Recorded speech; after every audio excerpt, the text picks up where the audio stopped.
years of connections for our business communities, delivering a diversified service portfolio of business development, support for international trade, government advocacy, and workforce development.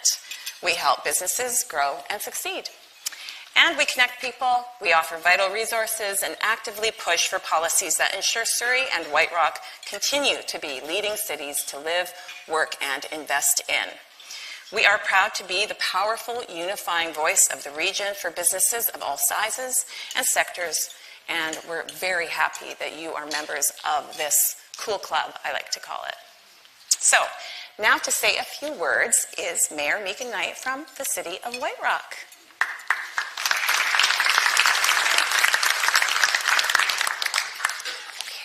Thank you, Jocelyn.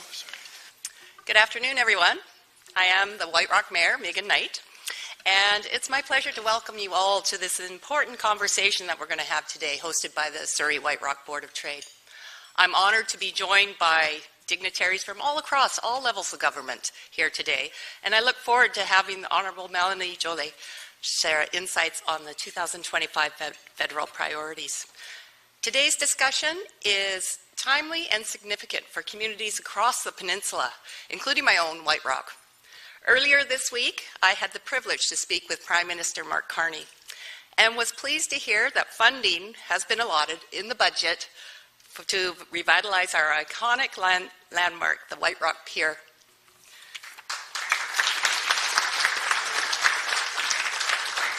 This support reflects the success of my council's advocacy and working with our local MP, Ernie Klassen, so thank you, Ernie. Since I have become mayor, one of the top priorities has been to lead efforts for the redevelopment of our pier and secure funding needed to restore it. This budget invests in critical work to ensure the pier remains a cherished landmark and gathering place for generations to come. Public spaces like the pier connect us, fostering belonging and building resilience. This strengthens our city's fabric and supports local businesses by attracting visitors and creating opportunities for engagement. This funding shows why investing in local shared spaces matters. It's recreation, economic vitality, and community well-being. For White Rock, it's a clear example of how our federal priorities, when aligned with local needs, okay, you buy the first round, Suk, make a meaningful difference. We welcome continued collaboration with the federal government as we continue to shape a resilient and vibrant future for our White Rock. I look forward to hearing about how the federal priorities for 2025 will shape communities across Canada and its impact on our business and municipalities. So I thank you all for being here, and I thank the Surrey White Rock Board of Trade for putting this on today. Have a good conversation. We are all fans of the White Rock Pier. So thank you, Mayor Knight. Now it's my pleasure to introduce Mayor Brenda Locke to the stage from the City of Surrey.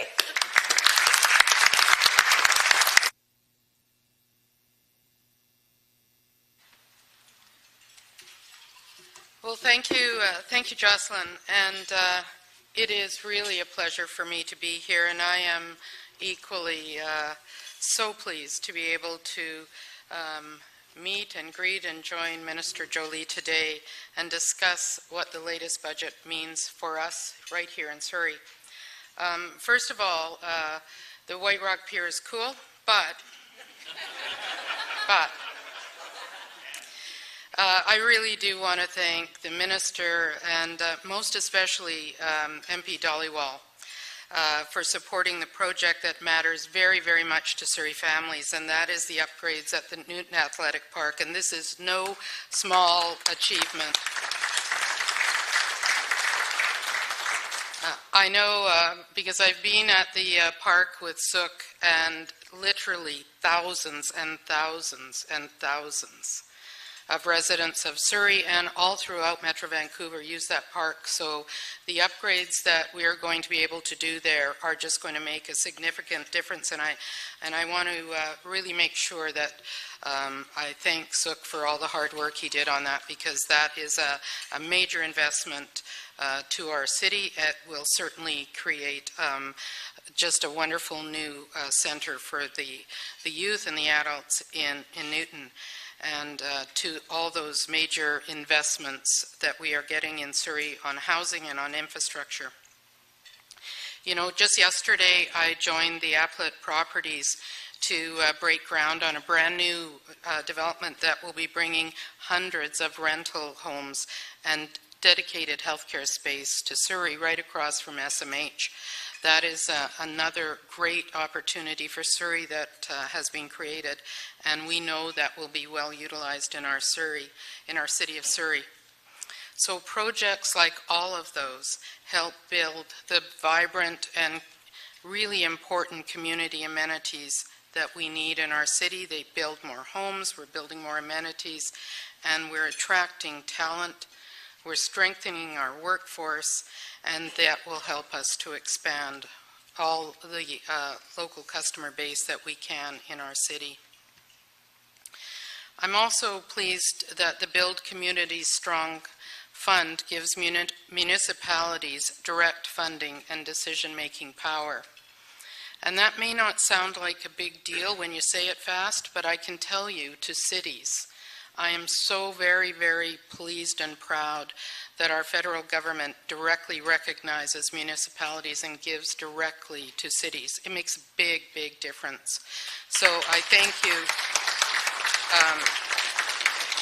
I thank you every single day, and I know that there is always pressure from provincial governments, and in particular the British Columbia government, to give money to the provinces, but government has been giving them directly to cities, and that is very helpful and very specifically important to all of us.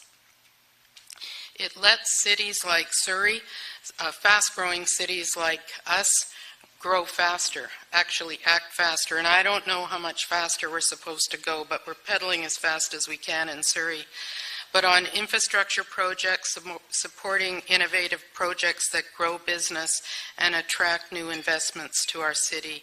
So we thank you. We thank you to all of the MPs and to Minister for that. And please don't ever get convinced by the provinces. They're wrong. I also know that this was a very tough budget.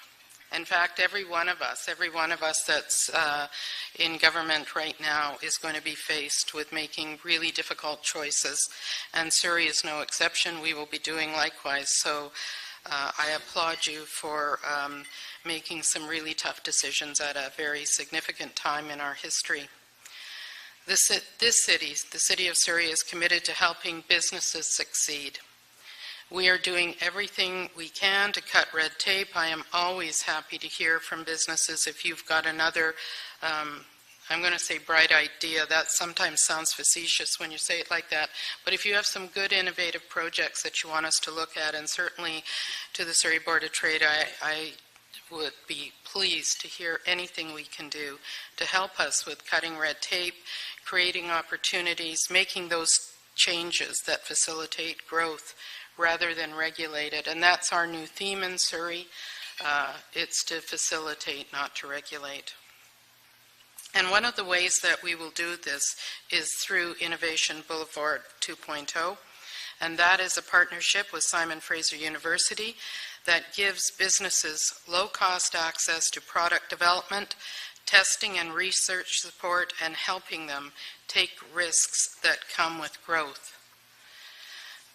I just want to say something really quick from Surrey about risk. Risk is a very big deal.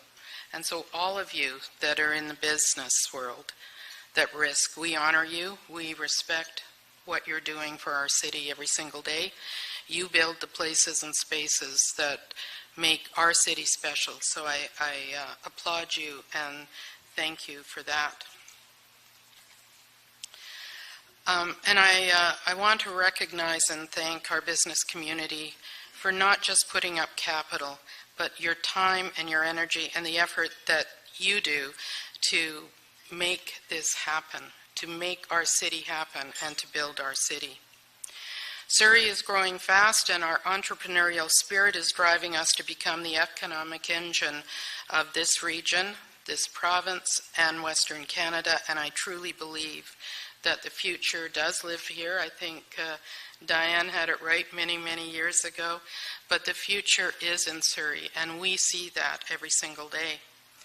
With CN Rail, with Fraser Docks, with the region's 2 largest border crossings, Surrey is one of the most connected and competitive trade hubs in Canada.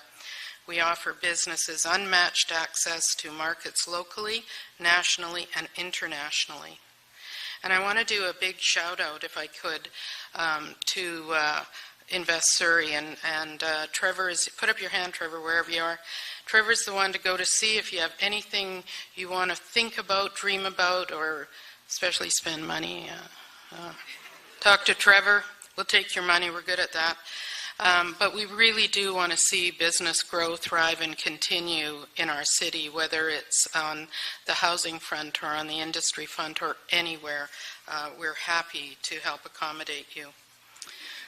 But today I just want to thank Minister Joly and our Surrey MPs. Thank you all for your continued support for our city and for working closely with Surrey, especially in these extraordinarily challenging times. Our strong partnership is valued by Surrey. We are building the future of this region, and Surrey's future will help create a city that benefits and a region that benefits everyone. Thank you all very much.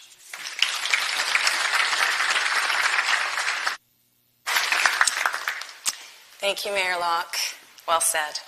It's now my pleasure to welcome Burnaby Mayor Mike Hurley, Chair of Metro Vancouver Regional District, representing our co-presenting sponsor, Invest Vancouver, to say a few words and also to introduce the Minister formally.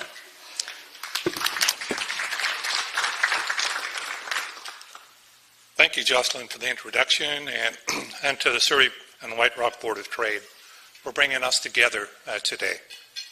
I'd like to begin in a good way by acknowledging, with much gratitude and respect, that Metro Vancouver region is located on the shared territories of 10 local First Nation communities. I really appreciate the opportunity to be here today on behalf of Metro Vancouver and our Regional Economic Development Service, Invest Vancouver. As was mentioned, I am Mike Hurley, Chair of Metro Vancouver Regional District Board and Mayor of the City of Burnaby. Metro Vancouver is a federation of 21 municipalities, 1 treaty First Nation and 1 electoral area, working together to deliver services that are far more cost-efficient and cost-effective when managed collectively. Every day, we provide essential services like drinking water, solid waste management, wastewater treatment, air quality monitoring, non-market housing, regional planning, parks, and the economic development to over 3 million people. That's more than half of the population of BC. As our region grows, we need strong partnerships across all levels of government to invest in the infrastructure that supports our economy and our quality of life. We recognize the fiscal pressures that government and businesses are facing today. However, everyone is counting on us to build a resilient foundation for our economy. Local governments can't do this alone. Federal partnership is essential to delivering the critical infrastructure that we all rely on. The Metro Vancouver region is the 3rd largest economic hub of the country and is the beating heart of BC's economy, generating over 64% of the province's GDP. Invest Vancouver plays a critical role in attracting foreign investment in key sectors to create more well-paying and high-quality jobs for our residents. In 2022 alone, foreign multinational enterprises employed over 350,000 people and contributed more than $37 billion to BC's GDP. This investment not only strengthens the Canadian economy, but also creates global connections to diverse markets and networks for more integrated trade.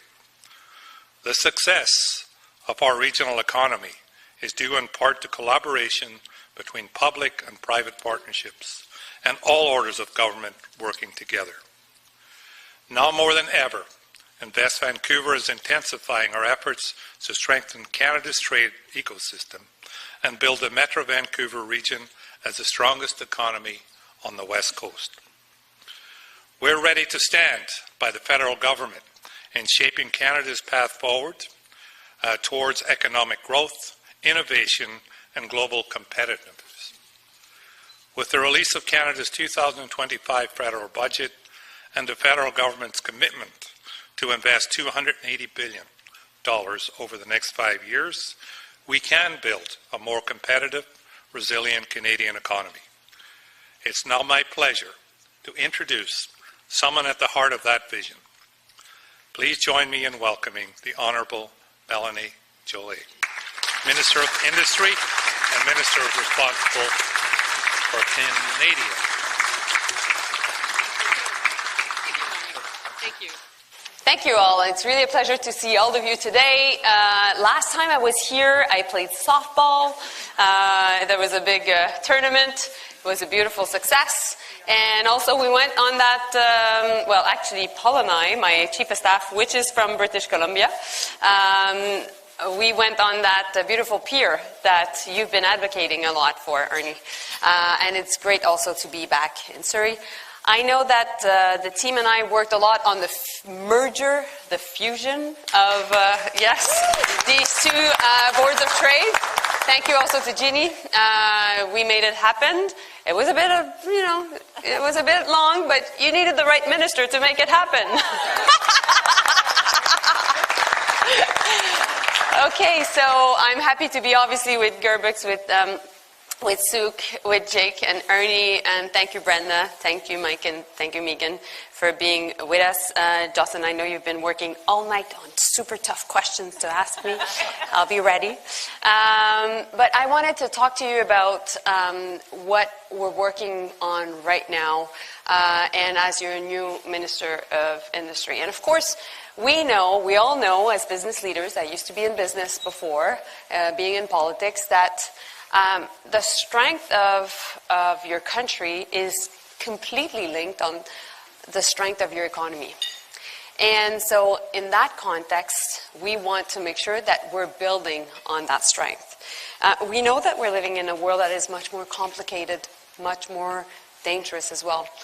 I've seen it. I used to work much more on the diplomatic front of the trade tensions and working on the causes of them.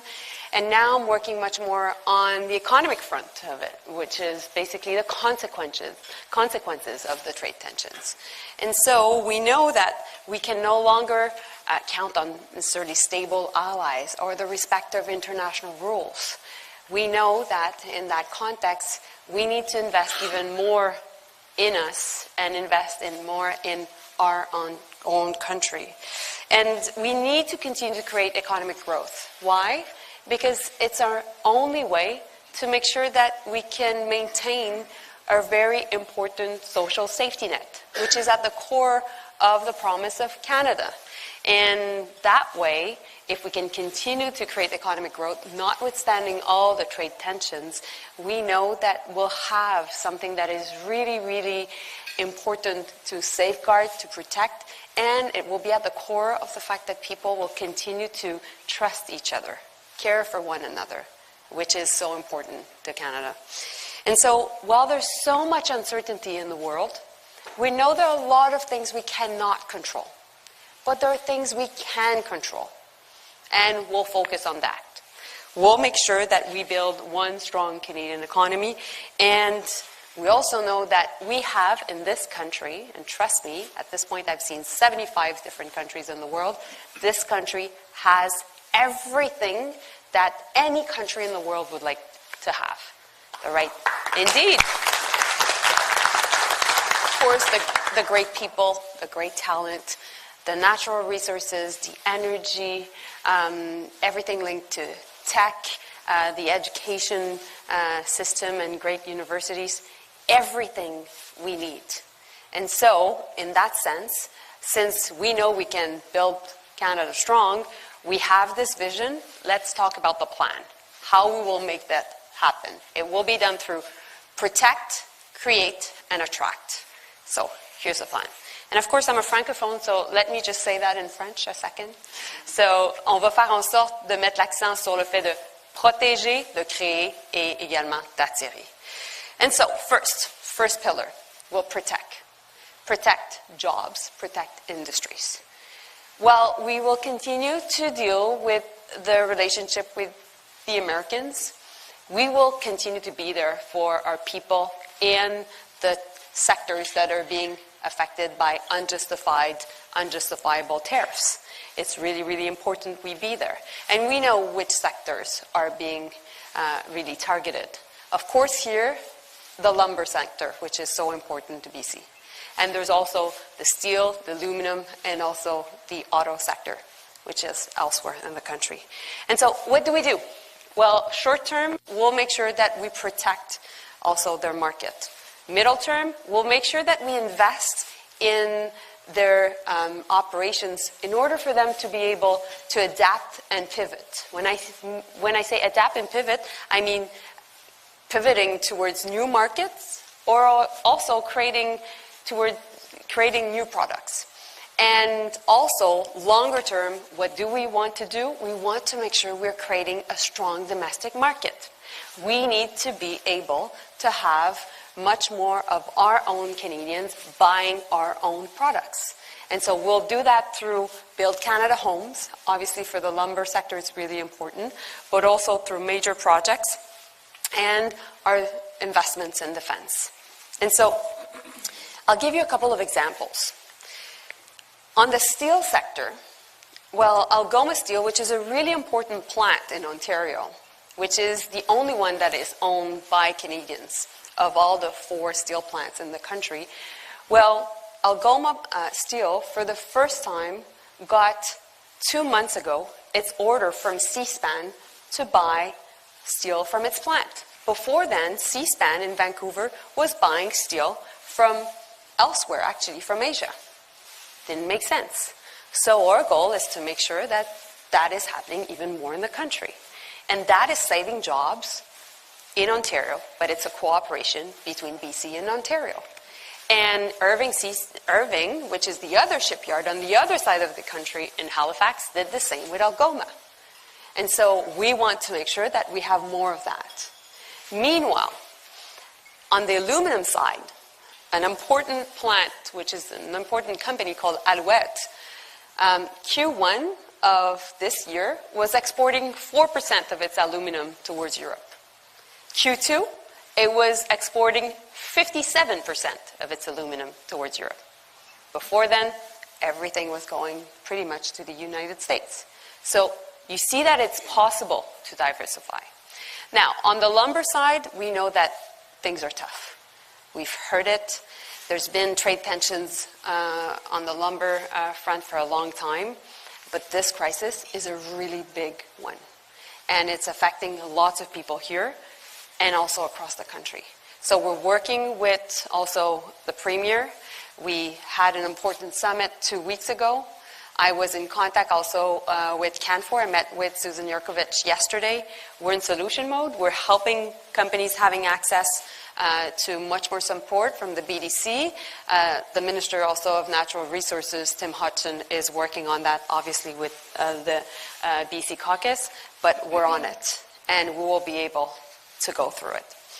And so my message to those working in the sectors that are affected by the tariffs is we won't let you down. We will be there to fight for our workers, fight for our businesses, and fight for our industries. Donc on va être là pour notre monde parce que c'est extrêmement important d'y être. So I've talked to you about the first part of the plan, which is protect jobs, protect industries. Let's go to the second part of it, which is to create jobs and create careers. So I think we can do that through 3 different ways. So please follow me. The first way is through our new defense industrial strategy. And, you know, I know there's been a buzz. Julie Brenda talked to me about it. It's an important vector of economic growth. So at this point, we will be investing 3.5% of our GDP in defense. Over the next 5 years, it's $80 billion over 5 years. So that's 16.5 billion per year in defense. That's a lot of money. The National Daycare program is $1 billion per year. 16 times that.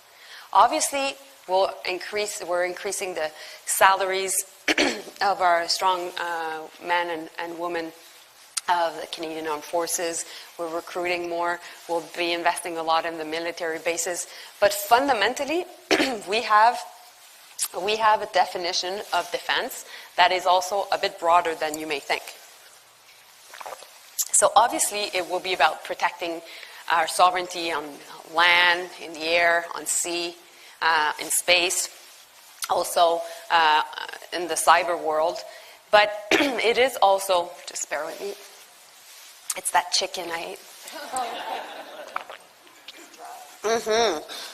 It was pretty good, actually. I like the brochettes. So it's also to deal with pandemics, so biodefense, and also deal with the impacts of climate change, wildfires. So you have to bear in mind that every time CAF are involved, it's actually linked to what defense means. And so that's how we will invest more in defense through that definition. And now, concretely speaking, where will the money go? How we will invest in our companies to create jobs across the country? Well, we will buy, we will build, and we will partner. So when I say we'll buy, well, there are certain things that we're not doing in the country. Submarines are an example. At this point, it's either a Korean company that will sell us 12 submarines, or a German company. It's either ANWA or TKMS. And this decision will be taken very soon, but the decision will be ultimately taken based on how many jobs are being created in Canada. Because every time we will be buying, we will be asking for industrial benefits. And of course, there will be impacts here in BC, because we want to make sure that not only the maintenance and repairs for these submarines is done here in the region, but at the same time also that there can be a supply chain of companies that are supporting also the facilities. So that's the first thing. The second thing is we will build. We know we can build. And we can build even more here in the country. So we have already the National Shipbuilding Strategy. I was at CSPAN yesterday. At this point, CSPAN has 5,000 employees here in BC.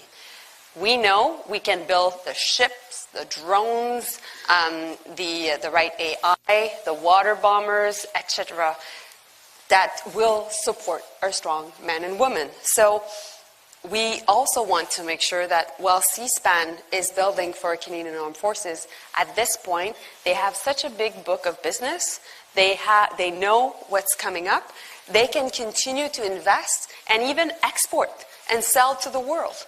And that will increase even more their footprint, increase even more the number of jobs that they will be hiring, that they will be having here in Vancouver. So that's our goal. The water bombers, we build them, it's the Avalon in Calgary. The satellites, it's MDA in Montreal. The AI, we have a fantastic company called Cohere in Toronto. And we want to invest even more in biodefense. I think we can do more with Apcelera here also in the region. So that's the idea. After, buying, we will also build, and partnering, well, we can do more to partner. When we can build, sometimes we will want to make sure that our companies are partnering. And, what will happen is we will be able to have more partnerships. A good example right now is a surveillance plane that is built by Bombardier, but with a partnership with Saab, which is a Swedish company. And this plane, which is called the Global Eye, can be something that we can not only buy ourselves, but also sell to the world and create jobs also across the country. So, well, we will be buying and building all of these different equipment for the military. We'll invest in our researchers. We'll make sure also that there are plenty of engineers that get lots of contracts and great jobs through this. And we'll have great welders, construction workers, etc. So you can see that different people from all parts of the country will be benefiting from it. And, of course, we'll work with the BDC, with the research centers, with the Canadian Space Agency to make sure that there's a real ecosystem for businesses to thrive under this defense industrial strategy. And we think that we can create thousands of jobs across the country. And I'll have more to say before the end of the year to unveil the details of the defense industrial strategy. So, we're still talking about creating jobs. We've talked about the defense industrial strategy. Now, let's talk about major projects. Sometimes when I come to BC, and actually Jocelyn and I were in an event yesterday, and I was being asked, how much BC is getting from the federal government? How much BC is it getting its fair share? That's a question that we get. I'm so sorry.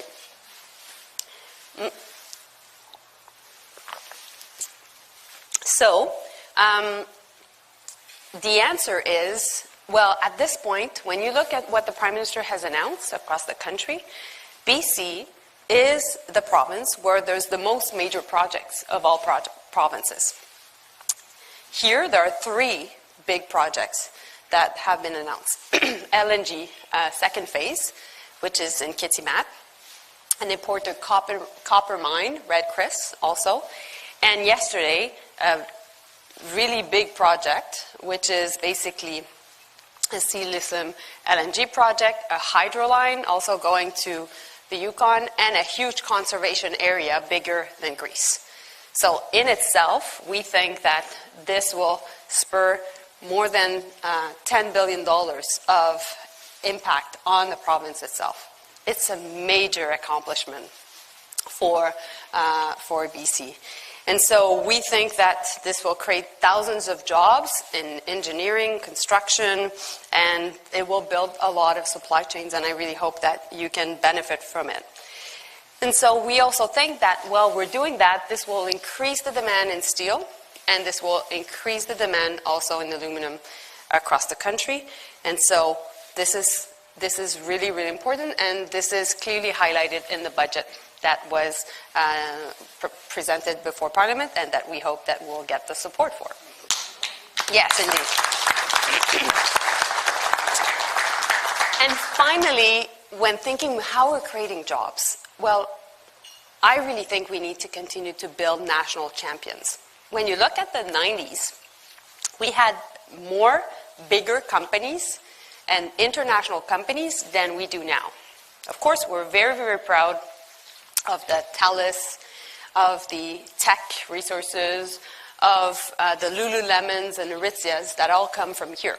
And of course, I'm thinking of Maple Leaf Foods, Thomson Reuters, Bombardier, CAE. These are all important companies, major ones. But I think that we need to build them up even more. They should be bigger, and at the same time, we should make sure that we build more big companies. Because as the world is becoming more complicated, we need to make sure that ultimately we can have really big companies that can increase their influence in the world and make sure that they're creating jobs. And we think that this will also increase our soft power in the world. So I've talked to you about protecting jobs. I've talked to you about creating jobs. Now let's talk about attracting. So we want to make sure that we're attracting more talent, and also we're attracting investment. So good news, in the budget, we have a new talent attraction strategy. $1.7 billion to attract 1,000 new researchers to Canada. And as countries are taking their own decisions regarding research and science, we will make sure that we invest in research and we invest in science. And we think that that will create a lot of economic benefits also and that while we've been dealing with brain drain over years, we have an opportunity more than ever to create brain gain. And that's what we'll focus on. And we know also that at the same time as there are cuts south of the border in research, and that there are certain aspects that are much more politicized, we think that we can double down on science and double down on bioscience, and definitely mRNA or different types of scientific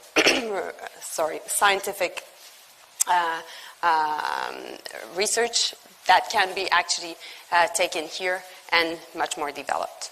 So, and finally, in terms of investments, and sorry guys, my throat is really a problem. I'm getting through the speech, so please bear with me. It's the first time it's happening, isn't it, Paul? Yeah, thank you. So we will attract investments. We think that when it comes to investments, since there's a lot of uncertainty around the world, we think that we can offer a lot of certainty, that we can make sure that we show that there's a lot of stability and less red tape, much more efficiency in our system. And so I know that Jocelyn will ask me questions regarding that, and I'll be able to give you a couple of examples of how we're making sure that ultimately there is less red tape and that it's much more easy to do business. And, you know, CCIB said 2 months ago that when they were looking at all the jurisdictions in the world, actually Canada was one of the most stable and one of the most important and profitable, and Desjardins is also saying that it is the case. So my message to you is that we're open for business. We want to attract more foreign direct investments from Asia, from Europe, and from Gulf countries, and we want to make sure that through that we're creating much more many jobs. And in that sense, what will happen is the different major projects I was talking to you about is a good way also to attract foreign direct investments. And so, in conclusion, we think that we can build a very strong one Canadian economy through protecting, through also creating, and through attracting. And, you know, I've presented you my best ideas. Challenge us. Challenge me. I want to hear from you. I want you to be able to bring your best ideas also to the table, because this is the moment in our history that we need to do so. Because these are abstract policies. We have a vision, we have a plan, and we have real investments that will have real impacts on real people, and we're putting our money where our mouth is. So let's do this together, and thank you so much for having me.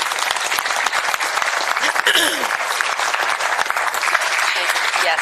Thank you, Minister Joly. I think we should all just have a good cough, because this has happened to me before. And then she can cough in peace. Everybody, let's do it. 1, 2, 3. Thank you. Get it out. Anyone has a lozenge? I would have one, please. Actually, the staff, I have lozenges in my purse. You've got it? It's in there in the plastic little baggie. Thank you. Oh. I'm so sorry. Okay, Yes. you have a seat. Yeah. I'll just be talking for a bit. You can relax. Yeah. It has happened to me before. I don't know. Maybe you're allergic to something in there. I don't know, but certainly not to South Surrey White Rock. Okay, good. Oh, look. Fisherman's friend over bringing out the big guns. Thank you, guys. Okay. Okay. Teamwork. Yeah, teamwork. We know all about it out here, don't we, gang? Yeah. Yes. Okay, well, thank you so much, Minister Joly, for being here. I'll remember this forever. That time. I could see you keeping it together, though. That took some control. Thank you. So we don't have time for a lot of questions, but we'll try to get through them as fast as we can. We talked yesterday a little bit about SMEs. Yep. And how in Canada, while the big business is critical and we need our big businesses to continue to grow, most businesses in Canada are small to mid-size. And so we at the Board of Trade really think about how we can protect them and encourage them to continue growing. Yep. So with the current situation in the U.S., you and I talked yesterday about how some of the SMEs are thinking they're just going to wait it out, and really that strategy is not going to work. What kind of supports does the budget offer to help the SMEs diversify into new markets? Yeah. It's an important question because indeed, I think we have this opportunity to reduce our reliance towards the United States. I think it's really, really important that we do so, and if not now, when? So what we're putting on the table is a trade diversification strategy. So SMEs will have access to more funding through CAN Export. So that's the first thing. CAN Export is a program from the federal government to help businesses export. The other thing is, in the budget, there's a program that is linked to what we do at ISED, which is SME readiness. And I really hope, Jocelyn, we can work together because I think the Board of Trade here could work in offering then the funding to the SMEs here in the region. So we do that with a couple of Board of Trades, and we've done that particularly in Ontario. But I think BC would benefit from it, and I think also you could do that here and in Vancouver and elsewhere. So I really think that would be good news. I have a proposal for you. Okay, no problem. Let's talk about it. Because, sometimes the federal government can be seen as very far from the reality of people. Our goal is to make sure that distance doesn't exist anymore. So you have great MPs here that are advocating for, the interests of the community, but fundamentally, how we can provide support on the ground, it would be helpful in working with you. Okay, I'll follow up with my Trade Hub application, which has all the solutions. We talked about yesterday, being solution-oriented. Yeah. That's great. You talked a little bit about red tape, and a few weeks ago, the Surrey and White Rock Board of Trade released our red tape survey, and it highlighted something unsurprising, that SMEs in particular consider red tape and regulatory compliance as major barriers to growth. Yeah. So how does Budget 2025 address this challenge? Yeah. Okay. So listen, there's nothing more than I can't stand red tape. I just can't stand it. I used to be in business before being a politician, and it is frustrating when people are trying to find a good way to have access to a program which they heard about on television or, coming to a speech like I just did, and people could actually understand what I was saying without having to to deal with my throat. But so a couple of things. We will make sure that we're reducing red tape. In the budget, we're giving ourselves 60 days to make sure that we're reducing red tape. And actually, the work has started at my department also, and I've been working with my parliamentary secretary, Carlos Letao, who's the former Minister of Finance of Quebec, on it. Because I was seeing, for example, the Strategic Investment Fund, the paperwork that was needed to support the demand was actually 60 pages. So that didn't make sense. I said I want to reduce it by half. We're also going to use a lot of AI because we have a minister in charge of AI. We have also a procurement minister that is really keen on it. We think that will also be very, very helpful. And of course, for major projects, it's less SMEs, but it will have an impact on the supply chain. We have this, major project office, and the idea at the core of it is actually to reduce red tape and make sure that companies can go through the regulatory system in a faster way. So that's the idea. Yeah. And we talked about that yesterday as well. The purpose of the Major Projects Office, not everybody fully understands what it's there to do, and it's not necessarily about fast-tracking, it's about reducing the barriers. Exactly. So that we can get to where we need to be. Yeah. Right. Okay, that's really helpful.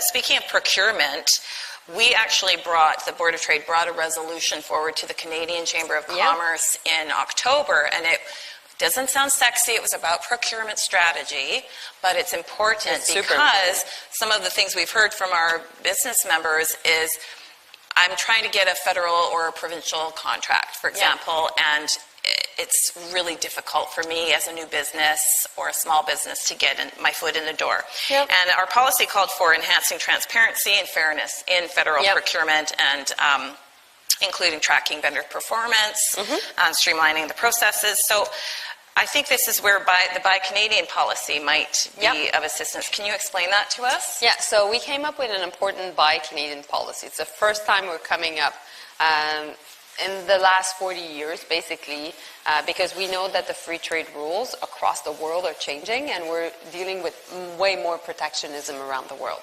So we can't be naive. We need to invest in ourselves.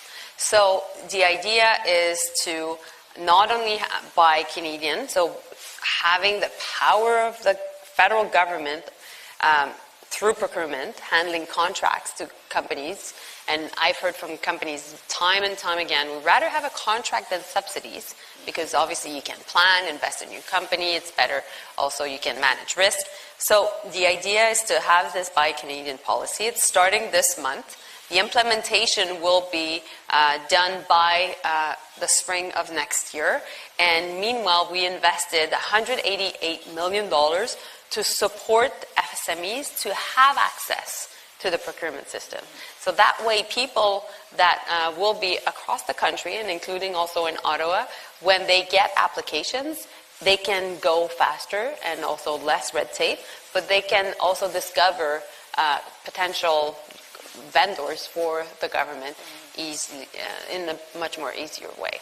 So my job will be to work with the procurement minister to make that happen, and also we will work to make sure in major projects and also in Build Canada Homes that we will support our lumber industry, we will support our steel industry, and we will support also our aluminum sector. Amazing. So let's talk about trade a little bit. And, I get excited about trade because I've worked at the railway and at the port, and now having that connection to the business community. Here in Surrey and White Rock, we have major port facility, railway, as the mayor said, the border. We're very ideally situated, and there's definitely a feeling that we want south of the Fraser solutions for a lot of things. We don't want to go across the bridge, right, guys? We want to stay here. We do everything here. Yes, thank you. So when we look at trade infrastructure and how BC's getting its fair share, how will SMEs, and I know I'm obsessed with SMEs, but, that's the job. How will SMEs in BC benefit from the improved supply chains and those reduced bottlenecks? Well, so we're investing in trade corridors. So that concretely means more support for rail, more support for ports, and also airports. So we think that having, and in the budget it's written addressing rail issues in Alberta and also the Port of Vancouver and the Port of Prince Rupert. We think that by addressing these bottlenecks and investing in infrastructure and working with CN or CP depending, then this will be helpful because we will have a very reliable transport system, which is key. We will be able also to seize the different opportunities across the country in a faster way, but also across the world, because we will know that there won't be any issues at the port or all the logistics issues, and ultimately I think it will have a big impact on SMEs. I think that we took for granted for a long time our trade corridors. We saw what happened during the pandemic, that we needed to, we were over-reliant on certain supply chains. We decided to do more. That's when we invested more in companies such as Accelera or Moderna and, in Canada. But now, as we're facing this new challenge, which is basically trade tensions with our neighbor, we know we have to do more to connect east-west, and we need to do more to make sure that we're connecting with Asia, particularly here. and that's what we'll do. Yeah, and there are a lot of opportunities here for Of course. all those other markets. Of People course. often don't think of it. Yes, of course. So you, what I've noticed about you is that you're very thoughtful in your approach to things, and you bring forward all of the experience you have from your previous ministries. And what would you say you're most excited about with your new budget and the plans that you have in place? What's really getting you jazzed? Yeah. See, what I like is I've been in cabinet for 10 years, and the last 4 years was about geopolitics. And I saw the beginning of the war in Ukraine and the tensions rising, the war in the Middle East, the tensions in the Indo-Pacific, and then the arrival of Trump again. And I was at Mar-a-Lago nearly a year ago with Dominic LeBlanc. And I really love working on geopolitics, but I wanted to come back home and be much more concrete. And, Canada is a beautiful country. We're also middle power. We can't solve everything. But there are a lot of things, and I've said it in my speech, that we can control. And what I like about this new job is really being able to take the knowledge of, and my passion for geopolitics, and also my passion for business, to bring it down concretely on the floor what it means. And that's what really is exciting for me. And understanding why we're making the investments in defense, but concretely, how will we be able to look in the eyes of the workers at C-SPAN that are anxious whether they'll continue to have a job, or their buddies or their family will have a job, or their children will be able to have good jobs, and say, guys, it's good. It's all good. It's going to go well. We will be there to make sure that there will be more jobs coming. And I've seen the anxiety around the world. I understand what's going on, particularly in the Western world and democracies. Europe, not going well. Tensions also in the U.S., obviously in Latin America as well. But I think that if we're able to make it real for people, that they know that they can continue to have good jobs and that their wages are going up, even though inflation is going up, but their wages are going high, are going faster, are increasing even more, that I think Canada can get through this really, really tough part of our history, and that we can be winners, and that we can seize opportunity, and that we can show the world that actually we're the best country on earth. So for me, it's very fascinating. So I'm really, really happy to be back. On that note, thank you so much. Canada can be and is the best country in the world. Let's go with that. Thank you, Minister. Thank you. Thank you. Thank you. Really appreciate your Thank time. Those are the federal priorities, and Minister Joly, I think you're well positioned to make all of those things happen. Thank you. So it's now my pleasure, and we will take a seat. Yep. We're not done yet. We have to really give props to our next co-presenting sponsor. We have Dr. Dugan O'Neill, Vice President of Research and Innovation at Simon Fraser University, and here to give us a few words and tell us all the cool things you're doing. Thank you.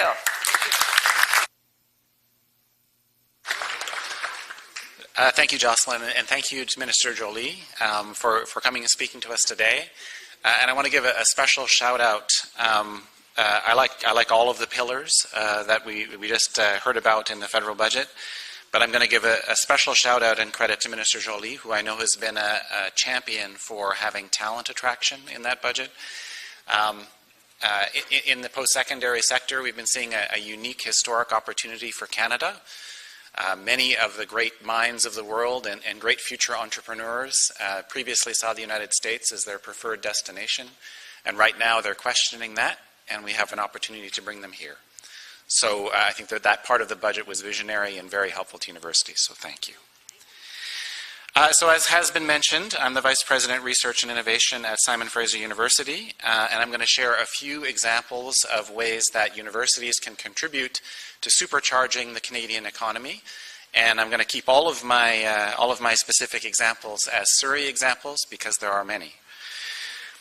So in terms of catalyzing industry and innovation, this is something that we spent a lot of time doing and thinking about at Simon Fraser University.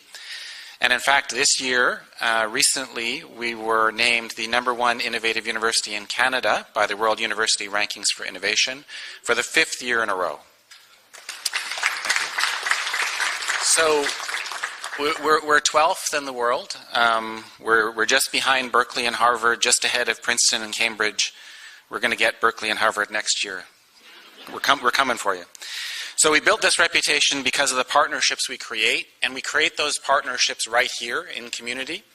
Partnerships with government, with private industry, and with academic organizations to conduct and share research in a way that tangibly benefits society. Now we'll get into some of our Surrey examples. So our BC Centre for Agritech Innovation, BC CAI, has engaged with more than 600 partners to bridge the gap between industry, academia, and government to drive innovation in the agricultural sector. Working directly with industry and with farmers, BC CAI is strengthening food security for all Canadians, based right here on our Surrey campus. We're also launching companies and helping companies to launch. We have 2 Surrey-based SFU faculty members launched Human in Motion Robotics, and their amazing next-generation human exoskeleton technology is restoring mobility to those affected by spinal cord injury, stroke, and other issues. And their exoskeleton is recently Health Canada approved and has begun to be sold in rehabilitation centres across the country. 4 Surrey-based SFU students who came together first in our Chang Institute Technology Entrepreneurship Program launched Moment Energy, a company that repurposes electric vehicle batteries into commercial energy storage solutions. These storage solutions are for sale now and are being deployed throughout several sites in Western Canada. I've gotten almost to the end of my remarks and I have not said the words medical school yet, but I'm about to. So you can see by the banners that we've chosen to display today that we have other important initiatives happening in Surrey these days. And one of them is the launch of the first new medical school in Western Canada in more than 55 years. And that medical school is based right here in Surrey. And this includes building a beautiful new facility in Surrey's downtown in collaboration with the city and the province of British Columbia. Mayor Locke also mentioned that we've relaunched with the City of Surrey Innovation Boulevard 2.0, to unite industry, university, researchers, NGOs, and government to fast-track business growth here in the region. So these are just a few of the examples of how universities can contribute, how we can help support the business community, and how we can help Surrey grow. Thank you.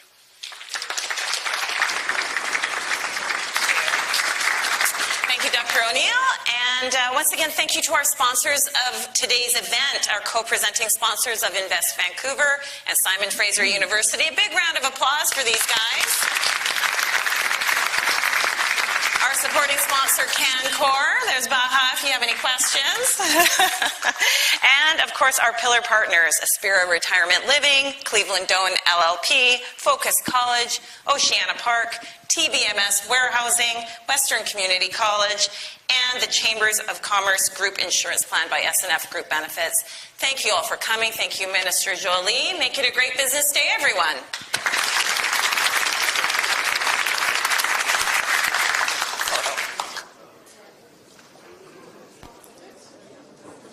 Industry Minister Mélanie Joly just finished her address to Surrey White Rock Board of Trade. A very positive, upbeat message that there is a lot of positive things are happening with the new budget and the projects they are bringing. The key takeaway is they will cut the red tape within next 60 days. So, ਜਿਹੜੇ ਵੀ plan ਆ ਉਹਨਾਂ ਨੂੰ ਵੱਧ ਤੋਂ ਵੱਧ speed up ਕਰਕੇ ਵੱਧ ਤੋਂ ਵੱਧ ਇਕਨੋਮਿਕ ਜਿਹੜਾ ਇਨਵਾਇਰਨਮੈਂਟ ਹੈ ਉਹਨੂੰ ਇੱਥੇ ਕ੍ਰੀਏਟ ਕੀਤਾ ਜਾਊਗਾ। ਸੋ ਉਹਨਾਂ ਨੇ ਬੜੇ ਪੋਜ਼ਿਟਿਵਲੀ ਤੇ ਬੜੇ ਅਪਬੀਟ ਮੈਸੇਜ ਦੇ ਕੇ ਇਹ ਦੱਸਿਆ ਕਿ ਜਿਹੜਾ ਨਵਾਂ ਬਜਟ ਹੈ 2025 ਜਿਹੜਾ ਗਵਰਨਮੈਂਟ ਦਾ ਮੈਂਡੇਟ ਹੈਗਾ ਉਹ long term generational protecting jobs, creating jobs and attracting jobs was the main message. CJ Sidhu reporting from Surrey, British Columbia.